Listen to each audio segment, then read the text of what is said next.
Hello friends, स्वागत है आपका अपने YouTube channel Sumit teaching classes में। रक्त परिसंचरण तंत्र के इसके पहले वाले पार्ट 1 और पार्ट 2 में जो है रक्त के बारे में हम डिस्कस कर चुके थे, लेकिन ये रक्त परिसंचरण तंत्र का तीसरा पार्ट है और इसमें जो है रक्त वाहिनियां या रक्त नली या ब्लड वेसल्स के बारे में हम डिस्कस करेंगे। ब्लड वेसल्स रक्त वाहिनियां की बात करें तो 4 प्रकार के जो है रक्त वाहिनियां हमारे शरीर में होते हैं। सबसे पहले की बात करें तो धमनी। धमनी की बात करें तो ये धमनी जो है हृदय के महाधमनी से निकलती है और हृदय के महाधमनी से निकलकर जो है शुद्ध रक्त को जो है हृदय से शरीर के विभिन्न भागों में पहुंचाने का काम करती है धमनी। धमनी जिसकी आंतरिक भित्ति जो है मोटी होती है और आंतरिक भित्ति मोटी होने के कारण जो है उसमें जो है आंतरिक व्यास जो है उसका आंतरिक व्यास जो है कम होता है। आंतरिक भित्ति मोटी इसलिए होती है क्योंकि धमनी में जो है रक्त का प्रवाह जो है तेजी से होता है और तेजी से होता है, धमनी कहीं फट उठ न जाए इस कारण जो है उसकी आंतरिक भित्ति जो है मोटी होती है, जिसके कारण जो है आंतरिक व्यास कम होते हैं और उसमें जो है कपाट नहीं लगा होता है। कपाट का काम क्या है, जैसे कि मान लीजिए अगर ये रक्त वाहिनी है और यहाँ पर कपाट लगा हुआ है और रक्त का प्रवाह यहाँ से अगर उस पर हो रहा है तो कपाट का मतलब ये होता है कि कपाट जो है रक्त को बाहर आगे तो जाने देगा लेकिन पीछे जो है बैक लौटने नहीं देगा। तो धमनी में तो रक्त का प्रवाह बहुत ही तेज गति से होता है तो इसमें तो ब्लड जो है बैक लौटने की चांसेस ही नहीं होते हैं, इसलिए जो है इसमें जो है कपाट यानी कि वाल्व जो है नहीं लगा होता है। उसके बाद में धमनी की बात करें तो फुफ्फुस धमनी जो कि एक अपवाद है और फुफ्फुस धमनी इसलिए अपवाद है, धमनी तो शुद्ध रक्त को ले जाते हैं लेकिन ये फुफ्फुस धमनी जो है अशुद्ध रक्त को हृदय के दाएं निलय से जो है फेफड़े में ले जाते हैं। हृदय की बात करें तो हृदय के जो है 4 चेंबर होते हैं।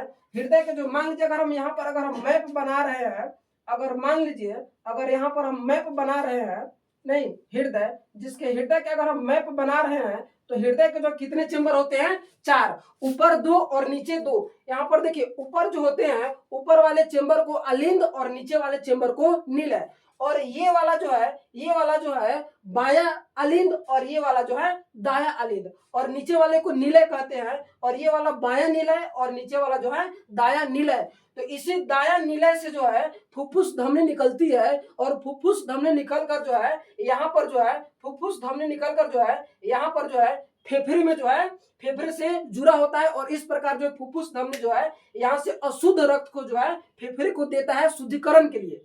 रक्त का शुद्धिकरण का मतलब ये होता है कि देखिए रक्त अशुद्ध होने का मतलब ये है कि रक्त में अगर कार्बन डाइऑक्साइड है तो वो रक्त अशुद्ध है और वहीं उस रक्त में से कार्बन डाइऑक्साइड निकलकर अगर उसमें अगर ऑक्सीजन भर दिया जाए तो वो रक्त जो है शुद्ध हो जाता है। तो यही अशुद्ध रक्त फुफ्फुस धमनी से जाते हैं फेफड़े में और फेफड़े में जो है शुद्धिकरण होते हैं, अर्थात उस रक्त में जो है ऑक्सीजन लगाते हैं। उसके बाद में अगला पॉइंट की बात करें तो ये धमनी जो है विभाजित होकर जो है धमनिकाएं बनती है और अंत में जो है कोशिका में जाते जाते जो है केशिकाएं में विभाजित हो जाती है। जैसे कि यहाँ पर देखिएगा अगर मान लीजिए ये हृदय है तो हृदय के जो है नीलय से यानी कि बाएं नीलय से जो है एक मोटा जो है नली जैसा संरचना निकली होती है और इसको जो है महाधमनी कहती है। महाधमनी चौड़ा होते हैं और मोटा होते हैं और ये महाधमनी आगे जाकर जो है महाधमनी आगे जाकर जो धमनी में बदल जाते हैं। किसमें बदल जाते हैं? धमनी में।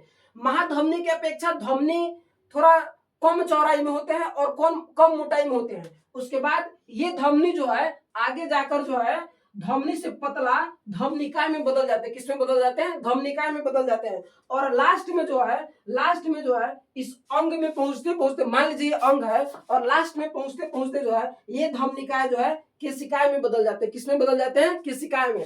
यानी कि हृदय के बाएं नीलय से तो महाधमनी निकला, महाधमनी बदल जाएगा धमनी में, धमनी बदल जाएगा धमनिकाय में और धमनिकाय आगे जो है कोशिका में जाते जाते जो है केशिकाएं में बदल जाएगा। किसमें बदल जाएगा? केशिकाएं में विभाजित हो जाते हैं। उसके बाद में अगर हम केशिकाएं की बात करें तो ये केशिका जो है रक्त नली का अत्यंत महीन नली होता है, यानी कि जितने भी रक्त नली होते हैं उसमें सबसे महीन जो है ये केशिकाएं ही होते हैं और इसके दीवार जो है एपिथेलियम ऊतक का बना होता है। केशिकाएं की बात करें तो केशिकाएं के दीवार से ही होकर जल, पोषक पदार्थ, हार्मोन, ऑक्सीजन तथा अन्य पदार्थ जो है केशिका में पहुंचते हैं।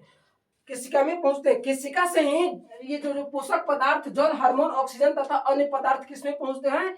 कोशिका में पहुंचते हैं। और जब कोशिका में पहुंचते हैं, तो कोशिका में पहुंचने के बाद तो यहाँ पर हानिकारक पदार्थ उत्सर्जित होते हैं, कार्बन डाइऑक्साइड उत्सर्जित होते हैं। तो यहाँ पर उत्सर्जित होने के बाद जो है फिर से ब्लड में मिल जाते हैं। किसमें मिल जाते हैं? ब्लड में। अब इसको हम आगे बताएंगे, पहले आगे का पॉइंट इसमें देख लीजिए।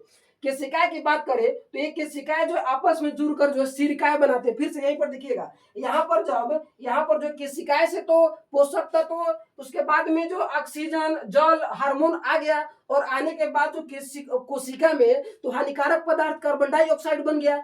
तो ये क्या होगा? हानिकारक पदार्थ और कार्बन डाइऑक्साइड फिर से जो है कोशिका से जो है ये केशिका जो है बहुत सारे केशिका मिलकर जो है सिलिकाएं का निर्माण करते हैं। किसका निर्माण करते हैं? सिलिकाएं का निर्माण करते हैं। मान लीजिए अगर ये सिलिका है, यहाँ पर केशिका है और आगे जाकर जो है सिलिकाएं का निर्माण कर दिया, और फिर ये सिलिकाएं, बहुत से सिलिकाएं आगे जाकर जुड़कर जो है एक नई रक्त वाहिनी जो है शिरा में बदल जाते हैं। किसका निर्माण करते हैं? शिरा में।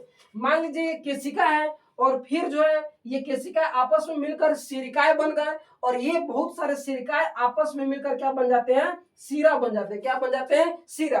और इस प्रकार रक्त में जितने भी हानिकारक पदार्थ और कार्बन डाइऑक्साइड है, यानी कि रक्त अशुद्ध है, तो वो अशुद्ध रक्त जो है शिरा से होकर जो है हृदय में प्रवेश करते हैं।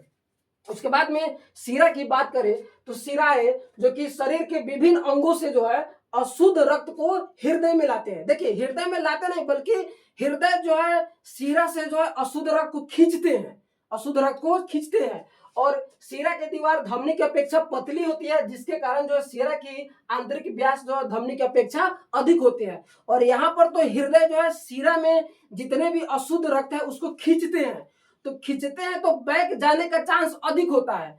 तो शिरा में से जो है रक्त जो है बैक वापस जो है कोशिका में न जाए, अशुद्ध रक्त जो है वापस अंग में न जाए, इसलिए जो है शिरा में जो है कपाट लगे होते हैं। कपाट तो जो है आगे जो है हृदय में अशुद्ध रक्त को जाने देगा, लेकिन जो है बैक कर जो है अशुद्ध रक्त को अंग में नहीं जाने देता है, इसलिए जो है शिरा में जो है कपाट लगा होता है। जिस प्रकार ये फुफ्फुस धमनी अपवाद है, उसी प्रकार जो है फुफ्फुस शिरा भी अपवाद है। शिरा तो अशुद्ध रक्त को ले जाता है, लेकिन फुफ्फुस शिरा एक ऐसी रक्त नली है, एक ऐसी अपवाद रक्त नली है जो कि शुद्ध रक्त को जो है फेफड़े से हृदय के बाएं आलिंग में पहुंचाता है। देखिएगा यहाँ पर, जैसे कि ये तो हृदय है, और हृदय के नीचे वाले चेंबर को हम नीले कहते हैं, और दाएं नीले से जो है फुफ्फुस धमनी निकला होता है, और ये फुफ्फुस धमनी अशुद्ध रक्त को फेफड़े में ले जाते हैं, और फेफड़े उसको शुद्धिकरण कर देते हैं। और शुद्धिकरण मतलब रक्त में से कार्बन डाइऑक्साइड जो है बाहर निकाल कर और उस रक्त में ऑक्सीजन डाल दे, तो रक्त शुद्ध हो जाएगा। और फिर इस फेफड़े से एक रक्त नली निकली होती है, जो हृदय के बाएं आलिंग से जुड़ी होती है। यानी कि फुफ्फुस शिरा जो है हृदय के फेफड़े से निकलती है, और फेफड़े से निकलने के बाद जो है हृदय के जो है बाएं आलिंग से जुड़ती है, और इस प्रकार ये फुफ्फुस शिरा जो है शुद्ध रक्त को जो है हृदय के बाएं आलिंग में पहुंचाती है। कौन से रक्त को? शुद्ध रक्त। और शुद्ध रक्त का मतलब ऐसा रक्त जिसमें ऑक्सीजन हो। ठीक है। उसके बाद में शिरा भी हो गया। हालांकि अगर धमनी और शिरा की बात करें तो हमारे शरीर में जो है हाथ में देखने पर स्पष्ट रूप से दिखते हैं। जैसे कि धमनी मोटी होती है और रंग में लाल होते हैं। हालांकि धमनी को यहाँ पर पकड़िएगा तो पकड़ाएगा नहीं, क्यों? क्योंकि छटकता है, मोटा होता है। ठीक है। और शरीर में अंदर होता है, शरीर में क्या होता है? अंदर होता है। लेकिन वहीं अगर शिरा की बात करें तो रंग में हल्का हरा रंग का होता है, और ये पतला होता है। नहीं, कैसा होता है? पतला होता है। तो जो अगर हम हाथ में मान लीजिए जो भी नस देख रहे हैं, रक्त वाहिनी देख रहे हैं, और उसमें जो लाल रंग का है, जो मोटा है, वो धमनी है, और जो हरा कलर का है, जो पतला है, वो क्या है? शिरा है। उसके बाद में लास्ट रक्त वाहिनी, कोरोनरी वाहिनी की बात करें। किसकी बात करें? कोरोनरी वाहिनी। तो कोरोनरी वाहिनी एक ऐसा रक्त वाहिनी है जो हृदय के मांसपेशी को ही रक्त पहुंचाता है, और हृदय के मांसपेशी के अतिरिक्त जो है शरीर के कोई भी अंग को रक्त नहीं पहुंचाता है। उसके बाद में उत्पत्ति की बात करें तो हृदय के बाएं नीले से इसकी उत्पत्ति होती है। मान लीजिए हृदय, और हृदय के नीचे वाले भाग को नीले कहते हैं, और बाएं नीले, यानी कि यहाँ से जो है कोरोनरी वाहिनी उत्पत्ति होती है, और उत्पन्न होने के बाद जो है कई शाखाओं और प्रशाखाओं में बट जाते हैं। कई शाखाओं में इसलिए बढ़ जाते हैं कि हृदय के मांसपेशी को जो है रक्त मिल सके। उसके बाद में कई शाखा में बंटने के बाद जो है लास्ट में जो है हृदय के जो है दाएं अलिंद में खुलते हैं। लास्ट में कहाँ खुलते हैं? हृदय के दाएं अलिंद में जो वापस खुल जाते हैं। उसके बाद में लास्ट टॉपिक की बात करें, कोरोनरी वाहिनी के लास्ट टॉपिक, तो हृदय के मांसपेशी में शुद्ध रक्त को पहुंचाना और अशुद्ध रक्त को गंतव्य स्थान तक पहुंचाना कोरोनरी वाहिनी का ही काम है। लेकिन शरीर के कोई अंग में शुद्ध रक्त को पहुंचाना धमनी, अशुद्ध रक्त को वापस लाना हृदय में शिरा। लेकिन हृदय एक ऐसा अंग है जिसमें कि शुद्ध रक्त और अशुद्ध रक्त दोनों एक ही रक्त नली जो कि कोरोनरी वाहिनी से होता है। देखिए, रक्त में जब कोलेस्ट्रॉल की मात्रा बढ़ जाती है तो वही कोलेस्ट्रॉल में मात्रा बढ़ने के कारण जो है हृदय के कोरोनरी वाहिनी, जो कि हृदय को ही जो है पोषक तत्व प्रदान करती है, इस कोरोनरी वाहिनी में जो है कोलेस्ट्रॉल जमा हो जाते हैं, जिसके कारण जो है रक्त जो है हृदय के अंदर जो है प्रवेश नहीं कर पाता है, और वही प्रवेश नहीं कर पाता है तो वही जो हृदयघात अर्थात हार्ट अटैक आती है। उसके बाद में अगर हम बात करें अगर केशिकाएं की, तो केशिका एक ऐसी रक्त नली है जिसका संबंध धमनी से भी है और जिसका संबंध जो है शिरा से है। हो गया, आज के लिए इतना ही। रक्त वाहिनी या रक्त नली समाप्त हो गया। अब इसके नेक्स्ट वीडियो में जो है रक्त परिसंचरण तंत्र के लास्ट पार्ट में जो है हृदय के बारे में पढ़ाएंगे, तब जो है रक्त परिसंचरण तंत्र आपका जो है समाप्त हो जाएगा। बस आज के लिए इतना ही। धन्यवाद।